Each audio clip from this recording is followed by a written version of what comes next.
இல்லை இப்போ இருக்கிற ஆட்சியாளர் சினிமா துறை மேலே கவனம் செலுத்து அப்படின்னு சொல்ல முடியாதுங்க. ஒரு மிகப்பெரிய திரைப்படம் தான் அவங்களுக்கு தொடர்பு இல்லை. டிராகன் படத்துக்கு கூட்டம் வந்தது காரணம் பெரிய நிறுவனம் தயாரிப்பு பண்ணுறதுனாலயா அந்த படத்துடைய கதாநாயகனாலயா? அதெல்லாம் கிடையாது.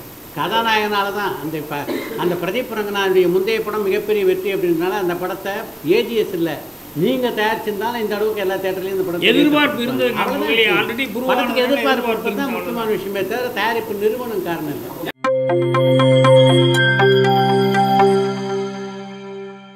சார் வணக்கம், என் பேர் ராம்சேவா.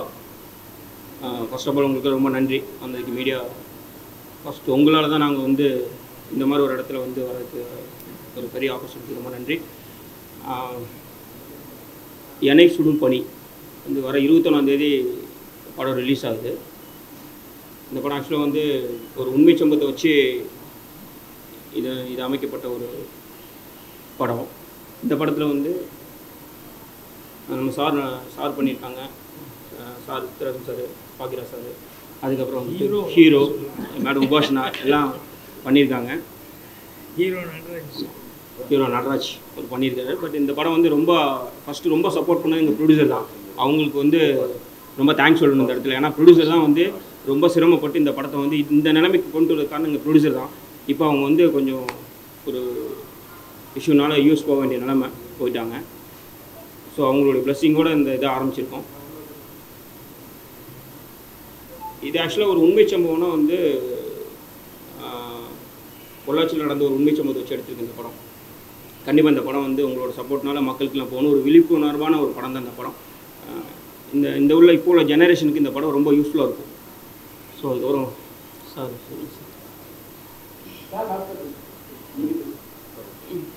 அனைத்து பத்திரிகை மற்றும் ஊடக நண்பர்கள் எல்லாத்துக்கும் என்னுடைய பணிவான காலை வணக்கம்.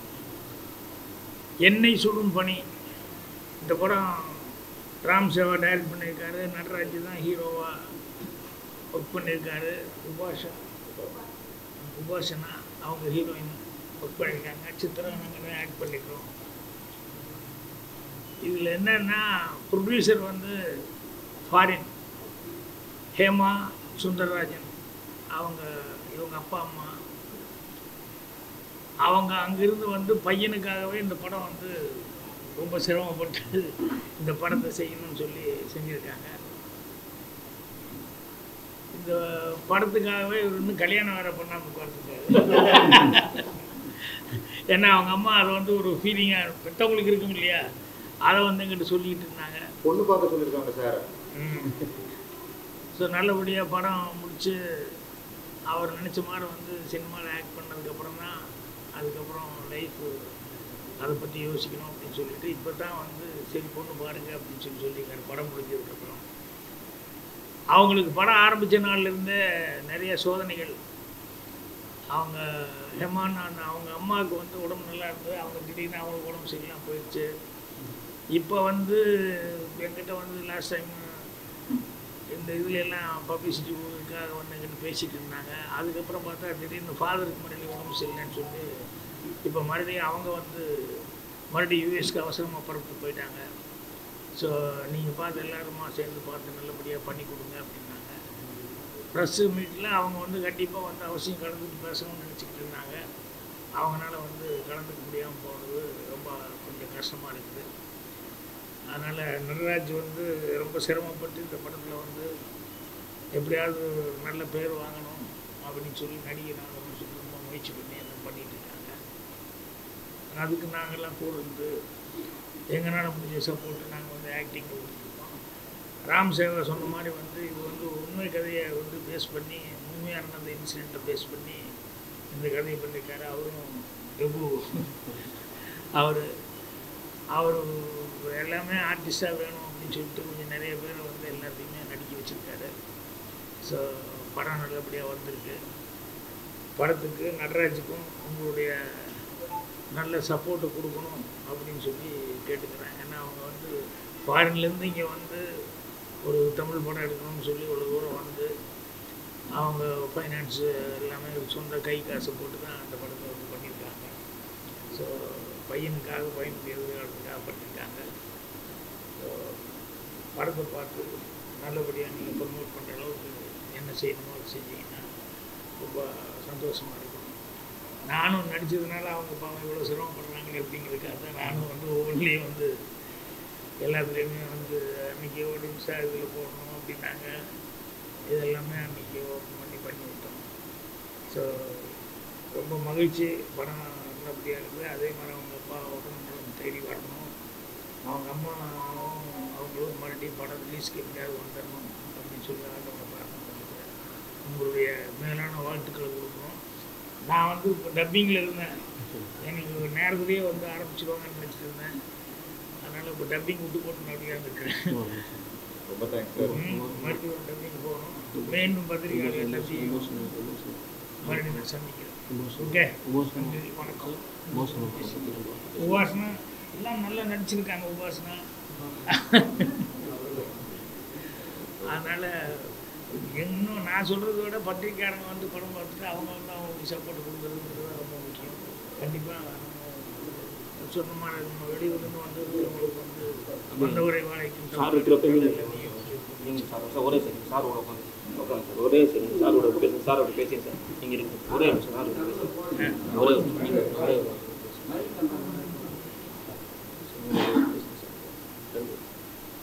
எல்லாருக்கும் வணக்கம். இந்த படத்தினுடைய தயாரிப்பாளர் ஹேமலதா சுந்தரராஜை பற்றி பாக்யராஜ் சொன்னார். உண்மையில் சொல்லணும்னா இது போன்ற தயாரிப்பாளர்கள் தான் இன்றைக்கு சினிமா உலகம் இயங்கி கொண்டிருக்கிறது. ஏன்னா உங்களுக்கே நல்லா தெரியும், பெரிய படங்கள்னு பார்த்திங்கன்னா வந்து ஒரு 20-25 படங்கள் தான் தமிழ் சினிமா உலகம் தயாராகுது. இன்றைக்கு 200க்கும் மேற்பட்ட படங்கள் வருதுன்னா இதில் 150லேருந்து 160 படங்கள் இது போன்ற தயாரிப்பாளர்கள் தான் சினிமா உலகத்தில் வந்து தொழிலாளர்கள் வந்து தொடர்ந்து வேலை செய்ய முடியுது. அதுக்கெல்லாம் காரணம் இது போன்ற தயாரிப்பாளர் தான். இதுக்கு பின்னால் தன்னுடைய மகனை கதாநாயகனாக்கணும் அப்படின்ற அவங்களுடைய ஆசை இருந்தால் அதையெல்லாம் தாண்டி பார்த்திங்கன்னா ஒரு தயாரிப்பாளராக ஒரு சீசன்டு தயாரிப்பாளர் எப்படி ஒரு திரைப்பட நிறுவனத்தை நடத்துவாங்களோ, எப்படி எல்லாருக்கும் உரிய நேரத்தில் அவங்க பணத்தை கொடுத்து எப்படி அவங்களெல்லாம் கவனிச்சுப்பாங்களோ, அதை விட மிகச்சிறப்பாக இவங்க அம்மாவும் அப்பாவும் எங்கள் எல்லாரையும் ரொம்ப நல்லா பார்த்துக்கிட்டாங்க. அதுக்கு வந்து எங்களுடைய சார்பாக அவங்களுக்கு நிச்சயமாக நன்றியை சொல்லியாங்க. நட்ராஜும் சரி, உபாசனாவும் சரி தங்களுடைய பணியை இந்த படத்தை ரொம்ப சிறப்பாக செஞ்சுருக்காங்க. இது போன்ற புதுமுகங்கள் ஒரு படத்தை நடிக்கும்போது கொஞ்சம் அடையாளம் தெரியணும் அப்படின்றதுக்காக தான் பாக்யராஜ் போன்ற கலைஞர்கள் எல்லாம் அவங்க இந்த படத்தில் வந்து முக்கியமான ஒரு வேடத்தை நடிக்க வச்சுருக்காங்க. இது போன்ற கலைஞர்களை சப்போர்ட் பண்ணுறதுக்காக பாக்யராஜ் பார்த்திங்கன்னா படத்தில் நடிக்க ஒப்புக்கொண்டது மட்டும் இல்லாமல் இந்த படத்தை விளம்பரப்படுத்துகிற எல்லா நிகழ்ச்சியிலும் இதில் பார்த்திங்கன்னா எத்தனை பேர் நடிச்சிருக்காங்க லிஸ்ட்டு பார்த்தா உங்களுக்கு தெரியும். இதில் எத்தனை பேர் இங்கே கலந்துருக்கோம் நமக்கு தெரியும். இதில் இருக்கிற லிஸ்ட்டில் இருக்கிற ஆட்களை விட இவர் எவ்வளோ முக்கியமானவர் அப்படின்றது எல்லோரும் அறிந்த விஷயம். இவங்களில் பல பேர் இன்றைக்கி வரல, ஆனால் பாக்யராஜ் இங்கே வந்திருக்காருன்னா அதுக்கு முக்கியமான காரணம் இது இங்கேருந்து அமெரிக்காவிலேருந்து வந்து ஒரு திரைப்படத்தை எடுக்கணுன்ற ஆர்வத்தோடு வந்திருக்காங்க. அவங்களுக்கு நம்மளால் முடிஞ்ச ஒரு சப்போர்ட்டை கொடுக்கணும் அப்படின்ற ஒரு நல்ல குணம் தான். ஏன்னா பாக்யராஜ் வந்து சினிமா உலகத்தில் எப்படிப்பட்ட இடத்துலேருந்து வந்தார் அப்படின்னு தெரியும். சினிமா உலகத்தினுடைய ஆரம்ப நிலையிலேருந்து இன்றைக்கு ஒரு உயர்ந்த நிலையை அடைந்திருக்கின்ற ஒரு கலைஞர் தான் பாக்யராஜ். அதனால தான் இப்படி வந்து அந்த நன்றி உணர்ச்சி அவரால் வந்து வெளிக்காட்ட முடியுது அப்படின்னு. யார் சினிமாவில் போனாலும் நம்ம முழுசாக சப்போர்ட் பண்ணணும் அப்படின்ட்டு. ராம் சேவா பொறுத்த வரைக்கும் என்னென்னா அவருடைய எல்லா படங்களையும் நான் நடிச்சிருக்கேன். முதல்ல டைரக்ட் பண்ணி ஒரு நல்ல ஒரு வேகமாக செயல்படக்கூடிய ஒரு இளைஞர் இயக்குனர். இது போன்ற இயக்குனருக்கெல்லாம் என்னுடைய ஒரே ஒரு அறிவுரை தான், அதை நான் இங்கே பதிவு செய்யணும்னு நினைக்கிறேன். இன்றைக்கு சினிமாவில் இருக்கிற சூழ்நிலையில் மிக முக்கியமானது கதை. நீங்கள் எல்லாருமே நல்ல கதைகள் எழுதுகிற ஆற்றல் படைத்தவர்களாக இருந்தால் எவ்வளோ கதைகள் வந்து இன்றைக்கி கதாசிரியர் எழுதியிருக்காங்க, பல இலக்கியத்தாக்கள் எழுதியிருக்காங்க. அதனால் கூடுமான வரைக்கும் திரைப்படங்கள் உருவாக்கும் போது அந்த கான்ட்ரிபியூஷன் எடுத்துக்கணும். நாம் கதை எழுதுறது தான். இப்போ நானும் வந்து பல படங்களை கதை வசனம் எழுதி டைரக்ட் பண்ணவன் தான். இது ஒருத்தர் கதை கிடைக்கும்போது அவருடைய கான்ட்ரிபியூஷன் படத்தில் அமையும். அதுக்கு திரைக்கதை அமைக்கிறதுக்கு இன்னொரு தேர்ந்த ஒரு கதாசிரியர் கூப்பிடுங்க. சினிமாவில் எத்தனையோ பேர் இருக்காங்க அனுபவம். அந்த ஆளை கூப்பிடும்போது இவங்க எல்லாருடைய கூட்டு முயற்சியில் ஒரு படம் உருவாகும்போது இன்னும் கொஞ்சம் மிகச்சிறப்பான இடத்தை அடைவதற்கு வாய்ப்பு இருக்குது. அதனால் ஒரு நல்ல கதாசிரியர், ஒரு நல்ல ஒளிப்பதிவாளர் தான் சினிமாவில் ரொம்ப முக்கியமான விஷயம். இதை ரெண்டையும் தேர்ந்தெடுத்து இந்த இளைஞர்கள் வந்து தங்களுடைய படங்களில் பயன்படுத்தணும் அப்படின்ற என்னுடைய இந்த ஆசையை வேண்டுகோளாக அவருக்கு வைக்கிறேன். இந்த படத்தை பொறுத்த வரைக்கும் இந்த எந்த ஒரு திரைப்படமும் உங்களை போன்ற பத்திரிகையாளருடைய முழு ஆதரவு இல்லாமல் மிகப்பெரிய வெற்றி அடைவது கடினம். அதனால் இந்த படத்தை பொறுத்த வரைக்கும் முழுமுழுவாக நீங்கள் நினைக்கிற மாதிரி 100% குறை இல்லாமல் படமாக இருக்காது. இப்பவே சொல்லிடுங்க. ஒரு சில குறைகள் இருக்கும். இவர் புதியவர்கள் அப்படின்றனால அந்த குறைகளெல்லாம் தவிர்த்து விட்டு கூடுமான வரைக்கும் இதில் இருக்க நல்ல விஷயங்களை ஹைலைட் பண்ணி உங்களை பாராட்டணும் அப்படின்னு உங்களை வேண்டி கேட்டுக்கொள்கிறேன். Okay thank you sir. சார் ஒரு நிமிஷம் ஒரு நிமிஷம்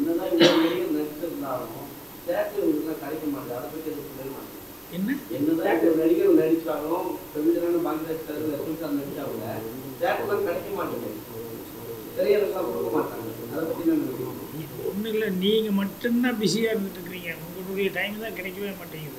இப்போ 17 19 வந்து இல்லைங்க, நீங்கள் பிஸியாக இருக்கிறது ரொம்ப சந்தோஷமாக இருக்குது. ஆனால் என்னென்னா நீங்கள் இவ்வளோலாம் பிஸியாக இருக்கிறது அளவுக்கு படங்களும் வந்து ஓடணும் இல்லையா? அதுக்கு வந்து என்னென்னா தேட்டர் தட்டுப்பாடுங்கிறாங்க, வியாபாரம் தட்டுப்பாடுங்கிறாங்க, அப்புறம் வந்து கோடிகளை மட்டும்தான் நம்பிட்டு படம் எடுக்கிறாங்க. இதெல்லாம் என்னன்னு சொன்னோம்னா இன்றைக்கி காலையில் கூட ஹெட்லைன் ஏதோ ஒரு பத்திரிக்கை வீக்லி மேக்சின்ல சினிமா வந்து எவ்வளோ கீழே போயிட்டுருக்குங்கிற மாதிரி ஹெட்லைன் போட்டுருந்தாங்க. ஒரு 3-4 படத்துக்கு தவிர்த்து வேறு எந்த படமே ஓடலை தன்னால் எடுத்ததில்லை அப்படின்னு சொல்லிட்டு. அதனால் தேட்டர்கள் இதெல்லாம் வந்து எல்லாம் சங்கங்கள் தான் 3-4 சங்கமாக ஆகிட்டு இருக்குது. ஒவ்வொன்றும் இந்த சங்கம் 2 சங்கம், அந்த சங்கம் 2 சங்கம் அப்படின்னு சொல்லி ஆகிட்டு இருக்க ஒழிய சினிமா எடுக்கிறதுக்கு முதல்ல கொஞ்ச நாளைக்கு முன்னால் கூட ஓடிடி அப்படின்னு சொன்னோடனே அது ஏதோ ஹாட் கேக் மாதிரி எல்லாம் நினச்சிக்கிட்டு சந்தோஷப்பட்டுக்கிட்டு இருந்தாங்க. இப்போ கடைசியில் பார்த்தா ஓடிடி வந்து தேட்டரில் நீங்கள் போட்டு வாங்க அப்புறம் பார்த்துக்கலாம் அப்படின்ட்டாங்க போலுக்கு. அதனால் இப்போ அதுவும் பிரச்சனையாக உட்காந்துட்ருக்காங்க. அதனால் இந்த சினிமாக்களில் பொதுவாகவே சினிமாக்கே சோதனையாக தான் இருக்குது. இதுக்கு நடுவில் என்னென்னா நல்ல படங்கள் எடுத்தால் நீங்களும் நல்லா எழுத முடியும். ஸோ படங்கள் நல்லா எடுக்காமல் வந்து நீங்கள் அதை பண்ணுங்கள் இதை பண்ணுங்கள் அப்படின்லாம் சொல்லி கேட்டுக்கிறதுல பிரயோஜனம் இல்லை. அப்புறம் அதே மாதிரி படங்கள் எடுக்கிறதுக்கு இப்போ சித்ரா சொன்னார்ல, கதை ஒன்றும் இல்லாமல் வந்து என்ன காசு போட்டு பண்ணாலும் அது வந்து அதனால் எந்த விதமான யூஸும் வந்து வந்துட போகிறதில்லை. ஸோ எல்லாருமே ஒரு காலத்தில் வந்து புதுமுகங்கள் இப்போ வந்து முதல்ல யார் நடிச்சிருக்கான்னு சொல்லி கேட்டு தான் பேச ஆரம்பிக்கிறாங்க. எல்லோரும் முதல் நடிக்கும்போது மட்டும் எப்படி இருந்தாங்க? எல்லாருமே எல்லாம் தெரிஞ்சவங்களாகவா இருந்தாங்க. அதனால் புதுமுகங்களுக்கு வந்து இது இந்த மாதிரி ப்ரொடியூசர் எங்கள் வெளியூர்லேருந்து வந்து இங்கே நம்மளை நம்பி தமிழகத்தில் வந்து படம் இருக்கான்னா அதுக்கு மற்றவங்க எல்லாருடைய சப்போர்ட்டும் நல்லா இருந்தால் நல்லாயிருக்கும்.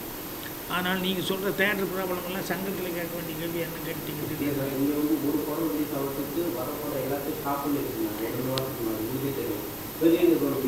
இல்லை சார், சில நேரங்களில் சில பேருக்கு பெரிய ஜாமான் நீங்களாம் கேட்க மாட்டீங்க. அது சங்கம் நிறைய இருக்குங்களா? இல்லை சார், சங்கம் தான் கேட்கணும் சார். இது வந்து தனிப்பட்ட ஆள் சித்ராவோ நானோ போய் தனியாக பேசணும்னா நாங்கள் மேடை கிடச்சா இப்படி பேசுவாங்களுக்கு கஷ்டமாக இருக்குதுன்னு அதை தான் பேச முடியும். தீர்வு வந்து அந்த தீர்வுக்கு வந்து அந்த சங்கம் வச்சுருக்காங்கல்ல, அவங்க தான் போய் அதுக்கான முயற்சி பண்ணணும். ஒரு பாடி ரெப்ரசன்ட் கவர்மெண்ட் வந்து அது அக்கறை இருந்து அவங்களும் பண்ணணும். அது விட்டு போட்டு தேட்டர் இல்லாமல் என்ன ரொம்ப நாள் கேரளா வந்து கவர்மெண்ட்டு இதே சினிமா நஷ்டமாகுதுன்னா ஓடிடி ஆரம்பிச்சிருக்காங்க. இங்கே தமிழ்நாட்டில் ஏன் அதை சினிமாவை கண்டுக்கவே மாட்டாங்க? கலைஞர் இருந்தார், ஜெயலலிதா இருந்தாங்க, அவங்க சினிமா துறையில் வந்ததுனால அவங்க இதை பார்த்துட்டு இருந்தாங்க. என்ன நஷ்டம் இப்போ இருக்க ஆட்சியாளர்களுக்கு தெரியுமா தெரியாதான்னு தான் கேட்குறேன். ஏன் நீங்கள் தான் போய் சொல்லக்கூடாதா? இல்லை, இப்போ இருக்கிற ஆட்சியாளர்கள் சினிமா துறை மேலே கவனம் செலுத்து அப்படின்னு சொல்ல முடியாதுங்க. ஒரு மிகப்பெரிய திரைப்பட அவங்களுக்கும் தொடர்பு இல்லை. இன்றைய முதலமைச்சர் பெரிய படம் வரும்போது அவங்க தான் வாங்கிக்கிறாங்க, மீதி எல்லாத்தையும் அப்படியே கீழே தள்ளிடுறாங்க. குற்றச்சாட்டு வருது. நீங்கள் சொல்கிற மாதிரி துணை முதல்வர் சொன்னீங்கல்ல, அவங்க ஒரு கம்பெனி வச்சுருக்காங்க. ஒரு படம் ரிலீஸ் ஆகுது, விடாமுயற்சி, மீதி எல்லா படத்தையும் லாக் பண்ணி வச்சுருக்காங்க. அப்போ மக்கள் எந்த தேட்டருக்கு போவாங்க? எந்த தேட்டருக்கு போனாலும் அதெல்லாம் பார்ப்பாங்க. இந்த படத்தில் போய் பார்க்க முடியாதுல்ல. அவங்கள விட்டுருங்க, அவங்களே இல்லை, வேற யாராவது புது இல்லைங்க, வேற ஒரு புது விநியோகஸ்தராக இருந்தாலும் அஜித் படம் வருது, ராம் சேவா படம் வருது, திரையரங்காரங்க யாருக்கு தேட்டர் கொடுப்பாங்க நீங்கள் எனக்கு சொல்லுங்கள். எம்ஜிஆர் படம் வருது, சிவாஜி படம் வரும்போது அந்த ஜெமினி படமும் வரும்ல, விட்டு பாருங்க சொல்ல நீங்களாம் போய் கேட்கலாம். அந்த மாதிரி படங்களுக்கெல்லாம் வந்துட்டு தான் இருக்குது. அதனாலதான் ரப்பர் பந்தெல்லாம் ஓடுது இல்லை. பின்னெல்லாம் அதெல்லாம் கலெக்ஷன் பண்ணிச்சு. அவன் வந்து ரங்கநாதனும் அந்த காம்பினேஷன் டைரக்டர் யார் இந்த படம் பண்ணிக்கிறாங்க. இவங்கெல்லாம் வந்து என்ன தைரியத்தில் எடுக்கிறாங்க படத்தை? சார் பெரிய நிறுவனங்கிறது இல்லைங்க. பெரிய நிறுவனம் ஏன் அவங்ககிட்ட போனாங்கன்னா அவங்க ஆல்ரெடி ப்ரூவ் பண்ணாங்க. அதனால தான் பெரிய நிறுவனம் அந்த மாதிரி ஆளுகளை வந்து அதை விட்டுருங்க. இப்போ நீங்கள் என்ன நினைக்கிறீங்க? டிராகன் படத்துக்கு கூட்டம் வந்தது காரணம் பெரிய நிறுவனம் தயாரிப்பு பண்ணுறதுனாலயா, அந்த படத்துக்கு கதாநாயகனாலயா? அதெல்லாம் கிடையாது. கதாநாயகனால தான். அந்த பிரதீப் ரங்கநாதனுடைய முந்தைய படம் மிகப்பெரிய வெற்றி அப்படின்றனால அந்த படத்தை ஏஜிஎஸ் இல்லை நீங்கள் தயாரிச்சிருந்தாலும் இந்த அளவுக்கு எல்லா தேட்டர்லையும் இந்த படம் எதிர்பார்ப்பு இருந்தது. படத்துக்கு எதிர்பார்ப்பு தான் முக்கியமான விஷயமே தவிர தயாரிப்பு நிறுவனம் காரணம் இல்லை.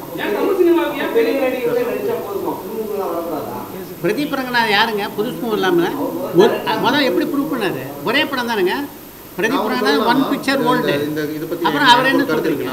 அவர் புதுமுகம் தானே. நான் வந்து ஒரு 10-12 வருஷமா இந்த இண்டஸ்ட்ரியில் இருக்கேன். நான் இதில் பார்த்ததுல எல்லாமே வந்து நல்ல படம் நல்ல கதையாக இருந்துச்சுன்னா ஓடிடுது. ஓகே, அதுக்கு வந்து நீங்கள் வந்து வாய்ப்பு கிடைக்க மாட்டேங்குதுன்னு சொல்கிறீங்க. தியேட்டரில் ஓடுறது எனக்கு தெரிஞ்சு வாய்ப்புலாம் கிடைக்கிது. இப்போ எங்கள் படம் ஒரு சின்ன படம் தான். நாங்கள் வந்து போய் ஒரு தியேட்டர் ரிலீஸ்க்காக பேசும்போது யாருமே நோன் சொல்லலை எங்ககிட்ட. எல்லாருமே நாங்கள் பார்த்து சொல்கிறோம்னு சொல்கிறாங்க. ஆனால் வந்து எல்லாராலையும் ஒரு நாளைக்கு 5 ஷோ கொடுக்க முடிய மாட்டேங்குது, 3 ஷோ கொடுக்க முடிய மாட்டேங்குது. ஏன்னா அவ்வளோ படங்கள் வருது. இந்த வீக்கெண்ட் வந்து 10 படம் வருது. எல்லாமே சின்ன படங்கள் தான் நீங்கள் சொல்கிற மாதிரி. ஒரு பெரிய படமும் வரல. நீங்கள் பெரிய படம் வந்து ஒரு பெரிய கம்பெனி வாங்கி அவங்க ரிலீஸ் பண்ணுறதுனால எல்லா தேட்டரும் எடுத்துக்கிறாங்க கிடையாது. அவங்க எல்லா தேட்டரும் எடுத்துக்கிறது கிடையாது. அவங்க வச்சுருக்காங்க, நம்மளுக்கும் கொடுக்குறாங்க. படம் நல்லா இருந்துச்சுன்னா ஓடிடுது. இப்போ சொல்கிற மாதிரி லப்பர் பந்துன்னு ஒரு படம் இருந்துச்சு, நல்லா ஓடிச்சு. ஏன்னா கதை நல்லா இருந்துச்சு, வாழை நல்லா இருந்துச்சு, ஓடிச்சு. அதே மாதிரி அது கூட வந்த 10 படம் எங்கே உங்களால் பேர் சொல்ல முடியுமா? முடியாது. ஏன்னா மக்களே வந்து ஒரு கருத்து வச்சுருக்காங்க. இது படம் பார்த்துட்டு ஒருத்தன் வந்து நல்லா இருக்குன்னு சொன்னாங்கன்னா அதை கேட்டுட்டு இன்னொருத்தங்க போய் பார்க்குறாங்க. அப்படியே ஹிட் ஆகுது படம். எங்கள் படமும் அப்படி வரும்னு எனக்கு ஒரு நம்பிக்கை இருக்குது. ஏன்னா அந்த படம் இந்த படமும் அந்த மாதிரி ஒரு நல்ல கருத்து வச்சுருக்கோம், நல்ல கதை இருக்குது.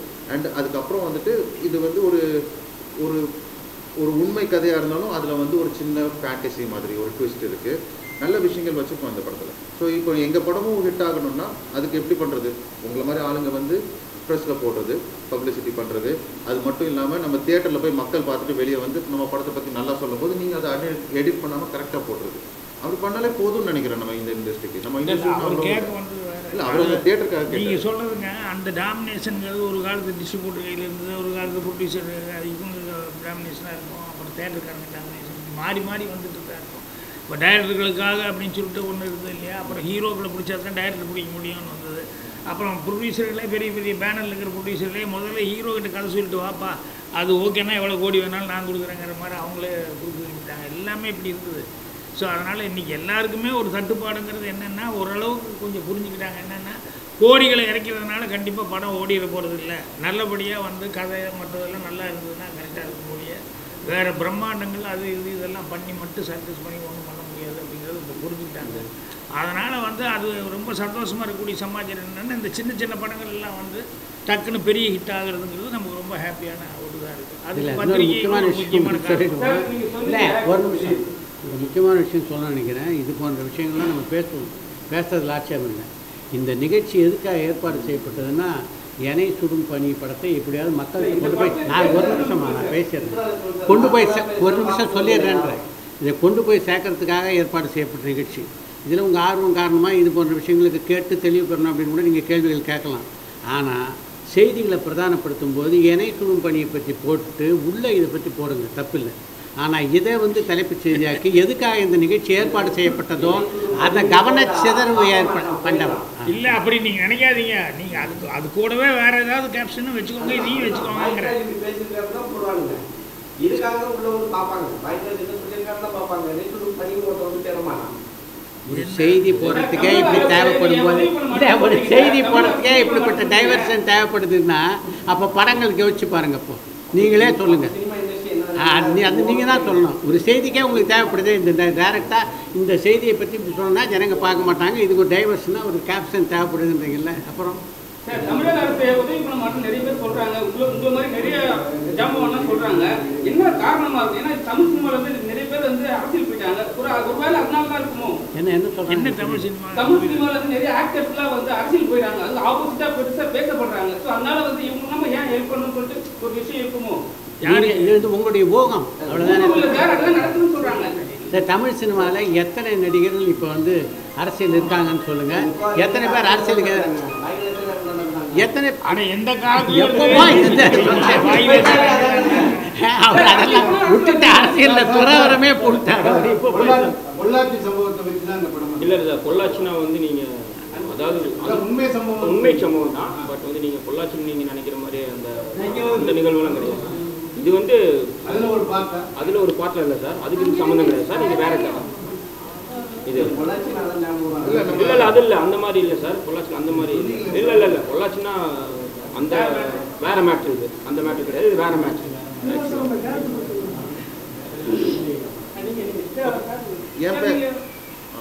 சார் நான் டப்பிங் போகணும், நிறுத்தி வச்சுருக்கேன். ஹாய், என் பேர் நட்ராஜ் சுந்தராஜ். இந்த படத்தில் ஹீரோவாக நடிச்சிருக்கேன், ராம் சேவா டைரக்ஷனில். அதுக்கப்புறம் வந்துட்டு இந்த படத்தில் என் கேரக்டர் பேர் வெற்றி, ஒரு அஸ்பைரிங் ஐபிஎஸ் ஆஃபீஸர். ஆனால் வந்து ஐபிஎஸ்க்கு படிச்சுட்டு இருக்கும் போதே ஜாலியாக வாழ்க்கையை என்ஜாய் பண்ணணும்னு நினைக்கிற ஒரு கேரக்டர். எங்கள் அப்பா, எங்கள் பக்கத்து வீட்டு பொண்ணு, லவ்வர், சின்ன வயசுலேருந்தே பழக்கம். அண்ட் படம் வந்து பேசிக்கலாக நம்ம வாழ்க்கையில் நடக்கிற மாதிரி ஜாலியாக ஒரு பையன் என்ஜாய் பண்ணிகிட்டு இருக்கும்போது சில கஷ்டங்கள், கோபங்கள் எல்லாம் மீட் பண்ணும்போது எப்படி ஃபேஸ் பண்ணுறான்றது ஒரு கதை. அது போக இன்னொரு சைடு ஆஃப் த கதை வந்து நம்ம பாக்யராஜ் சார் வச்சு ஒரு க்ரைம் த்ரில்லர் கதை. ஸோ இந்த படம் வந்து ரொம்ப நல்லா வந்திருக்கு, எல்லோரும் பார்க்கணுன்னு நான் கேட்டுக்கிறேன். அதே மாதிரி நம்ம ஹீரோயின் ஏதாவது சொல்லுவாங்க இப்போ. ஹாய், வணக்கம். ஃபர்ஸ்ட் எல்லாருக்கும் நன்றி இங்கே வந்திருக்காங்க. பேர் உபாசனா. இது என்னோட ஐ திங்க் 8வது படம் ரிலீஸ் ஆக போகுது. And I am grateful and thankful Ram Seva sir and Hima ஆண்டிக்கு எனக்கு இந்த சான்ஸ் கொடுத்துருக்காங்க. And I'm glad and part of this entire team. எனக்கு இந்த படத்தில் இன்னொன்று விஷயம்னா மனுபாலா சாரோட இப்போ he's not here with us, but I got a chance to play his daughter, so I'm very grateful for that. அதை விட நீங்கள் எல்லாம் கேள்வி மாதிரி கேட்டிருக்கீங்க சின்ன படம்க்கு யார் போய் பார்ப்பாங்க. ஸோ ப்ளீஸ் நீங்கள் மீடியாக்கார ப்ளீஸ் சப்போர்ட் பண்ணுங்க. And I hope every one goes and watch this show. ஆமாம், உங்களுக்கு தெரிஞ்சவங்க எல்லாருக்கிட்டையும் சொல்லுங்கள், கொஞ்சம் போய் பார்த்து படத்துக்கு சப்போர்ட் பண்ண சொல்லுங்கள். தேங்க்யூ. ராம் சேவா சார் ஏதாவது இல்லை, இந்த இனிய தருணத்தில் இன்னொரு முக்கியமான செய்தியும் உங்களுக்கு பகிர்ந்துருக்கார் ராம் சேவா சார். அவருடைய அடுத்த படம் வந்து முழுக்க லண்டனில் படமாக்கிருக்காங்க. ஆரஞ்ச் ஃபிலிம்ஸ் அப்படின்ற நிறுவனத்தின் சார்பில் மகிமா தேவன் அண்ணன் தான், அவங்க தான். ஸோ அடுத்தது வந்து அப்படி ஒரு படத்தை ஏற்க இருக்கிறார் அப்படின்ற செய்தியையும் உங்களுக்கு தெரிவித்துக் கொள்வதிலே மகிழ்ச்சி.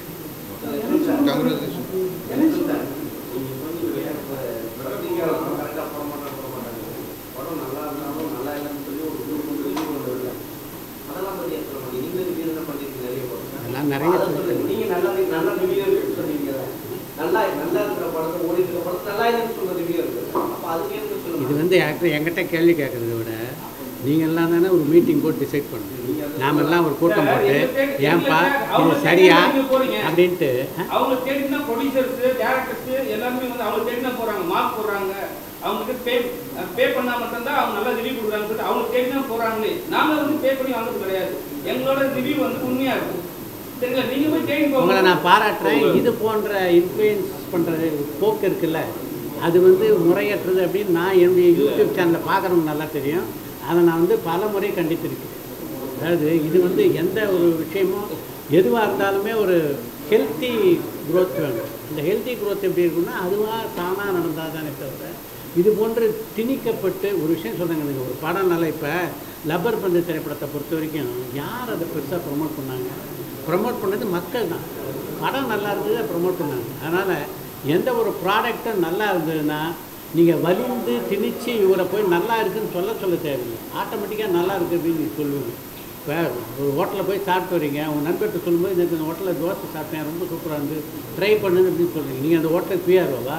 அந்த ஹோட்டலில் ஏதாவது காசு தராரா உங்களுக்கு? இல்லை. ஆனாலும் நீங்கள் அந்த பிஆர்ஓ கேம் பண்ணுறீங்க. ப்ராடக்ட் இஸ் குட்டு, அதனால் நீங்கள் வவுச் பண்ணுறீங்க. அதுதான் சினிமா இப்போ தானே இந்த இன்ஃப்ளூயன்ஸ் எல்லாம் பார்க்குறோம். நம்ம ட்விட்டர் ஹேண்டில் இப்போ தான் இருக்குது, இன்ஸ்டா ஹேண்டில் இப்போ தான் இருக்குது. ஒரு 40-50 வருடங்களுக்கு முன்னால் பாவரசியில் பீன்சிங் படங்கள்லாம் வெற்றி பெற்ற போது இவங்கெல்லாம் யார் இருந்தாங்க?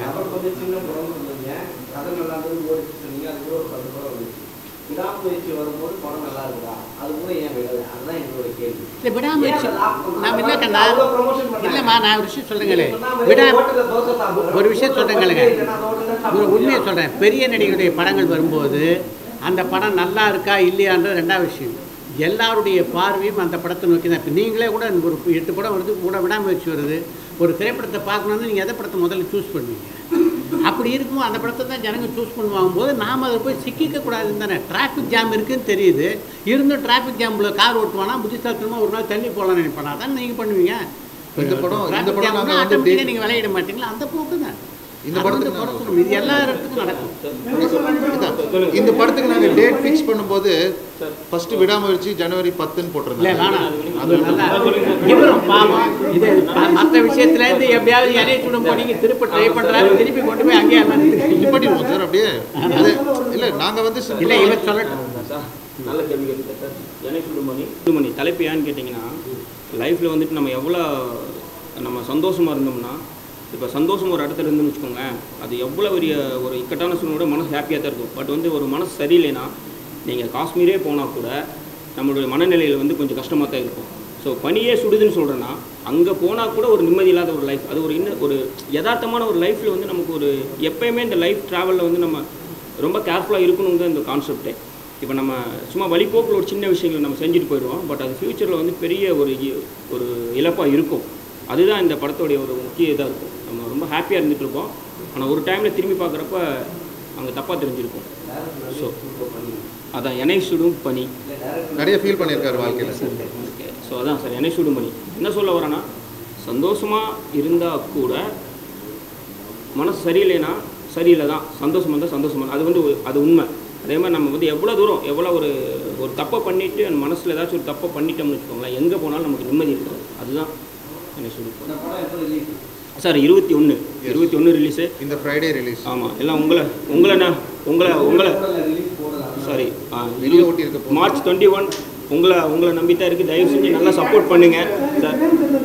ஆமாம் சார். இல்லை ஆமாம் சார், 2 தான் சார். கிரேம் 2 சார். சாரி தேட்டரா சார்? சார் இப்போதைக்கு 40 பிளான் பண்ணியிருக்காங்க சார். 40 இல்லை 40 தான் கிடச்சிருக்கு. பட் இன்னும் படம் கண்டிப்பாக நல்லா இருக்கும், மேற்கொண்டு தேட்டர் கிடைக்கும் நம்பிக்கை இருக்குது. காஸ்ட் கடவுள் ஹெல்ப் பண்ணுவார்னு நினைக்கிறேன். சார் எல்லாரும் வந்ததுக்கு ரொம்ப தேங்க்ஸ். ஸோ அதே மாதிரி நம்ம சாரு வந்து அடுத்து என்னுடைய ப்ராஜெக்டில் ஆரஞ்சு ஃபிலிம்ஸ்னு சொல்லிட்டு மஹிபா தேவன் அண்ணன் ப்ரொடியூசரில் அந்த சாரு லண்டனுக்கு போகிறோம். உங்களுடைய இதே மாதிரி இந்த படம் மூலியமாக எனக்கு அடுத்த ஒரு ஆப்பர்ச்சுனிட்டி கிடச்சிருக்குது. ஸோ உங்கள் சப்போர்ட்லாம் எனக்கு ரொம்ப தேவை. Thank you so much.